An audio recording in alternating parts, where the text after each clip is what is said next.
சென்னையில் ஒரு இடத்துல ஒரு ஆர்ப்பாட்டம் நடத்துகிறாங்க. நம்முடைய சீஃப் ஜஸ்டிஸ் ஆஃப் இந்தியா அவர்கள் மீது தவறான ஒரு நபர் தாக்குதல் நடத்துகிறாங்க. அதை கண்டிக்கணும் எல்லோருமே. அதை கண்டிச்சுட்டு வரும்போது இவங்க ஒரு அட்வொகேட் மேலே தாக்குதல் நடத்துகிறாங்க. இதுதான் காமெடி. இதில் என்னன்னா, இன்னைக்கு திருமாவளவன் அவர்கள் நேரடியாக ஒரு மக்களால் தேர்ந்தெடுக்கப்பட்ட எம்பி, மெம்பர் ஆஃப் பார்லிமெண்ட், ஒரு கட்சியினுடைய தலைவர். இத்தனை ஆண்டு காலம் தமிழகத்தில் அரசியல் பண்றாரு. அவர் மேடையில் சொல்றாரு, பார்த்து முறைச்சா 4 தட்டு தட்டணும் அப்படின்னு.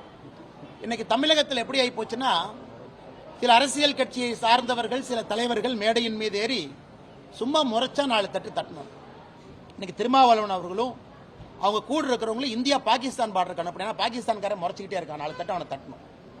அதனால இந்த முறைச்சவன் எல்லாம் தட்டணும்னு ஆரம்பிச்சா தமிழ்நாட்டில் அண்ணன் திருமாவளவர்களுக்கு இடம் இல்லை. இந்தியா பாகிஸ்தான் பார்டருக்கு போய் இந்த பாகிஸ்தான் ஆர்மி முறைச்சானா 2 தட்டு தட்டணும். அங்க வீரத்தை காட்ட மாட்டாங்க. அப்பாவியா யாராவது ஸ்கூட்டர் உங்களை போல என்னை போல இந்த மிடில் கிளாஸ் சொல்லக்கூடியவங்க அவங்க வருவாங்க. கூட்டமா 100 பேர் அண்ணன் திருமாவளவர்களோடு போவாங்க.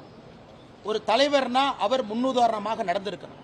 கீழே இறங்கி தடுத்திருக்கணும், என்னாச்சுன்னு பார்க்கணும். இது முழுமையாக ஒரு 2-2.5 நிமிஷம் நடக்குது. இதை ஒரு பத்திரிகை நண்பர் படம் பிடிக்கிறார். அதை ஒரு தனியார் தொலைக்காட்சியில் போடுறாங்க. தனியார் தொலைக்காட்சியில் போட்ட பிறகு அதை நான் என்னுடைய எக்ஸ் வலைதளத்தில் போடுறேன். உடனே திருமாவளவர்களுக்கு சந்தேகம் வந்துருச்சு, அண்ணாமலை தான் பின்னாடி இருந்து அதை செஞ்சிருக்கிறான். இது என்ன சொல்றதுன்னு எனக்கு தெரியலங்க. இப்படித்தான் தமிழகத்தினுடைய அரசியல் சாபக்கேடு. இப்படிப்பட்ட தலைவர்கள் தான் இங்க அரசியல் பண்றாங்க. ஜாதியை வைத்து, அட்டூழியத்தை வைத்து, அடக்குமுறையை வைத்து, வன்முறையை வைத்து மக்களை மிரட்டி. இன்னைக்கு திருமாவளவன் அவங்களுடைய எக்ஸ்பிரஸ் வலைதளத்துக்கு போய் பாருங்க, யாருமே கமெண்ட் பண்ண முடியாது. அரசியல் தலைவர் நான் எக்ஸ் வலைதளத்தில் ஒரு கருத்து போறேன்னா கமெண்ட் பண்றது உங்களுக்கு எனக்கு உரிமை இருக்கு. நான் சொல்ற கருத்துக்கு நீங்க எதிர்க்கிறீங்களா, கமெண்ட் பண்ணுங்க, பரவாயில்ல. என்னுடைய கருத்தை ஆதரிக்கிறீங்களா, கமெண்ட் பண்ணுங்க. ஆனா திருமாவளவன் மட்டும் பாத்தீங்கன்னா அவர் எக்ஸ்ல போடுவார், ஆனா கமெண்ட் டிசேபிள்டு.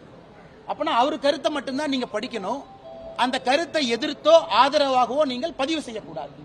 இப்படிப்பட்டவர்கள் மோடிஜியை பார்த்து, பாரதிய ஜனதா கட்சியை பார்த்து கருத்து சுதந்திரத்தை பத்தி பேசுறாங்க. இதை விட வெட்கக்கேடு நான் பார்த்தது.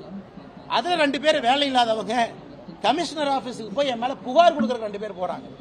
உடனே இது ஆர்எஸ்எஸ் சங் பரிவார் பின்னாடி இருக்கு. ட்ரெண்ட் ஆக்கிக்கோங்க. தந்தி டிவியின் சப்ஸ்கிரைபர்ஸ் அண்ட் ஃபாலோவர்ஸ் குடும்பத்துல நீங்களும் இணையுங்க.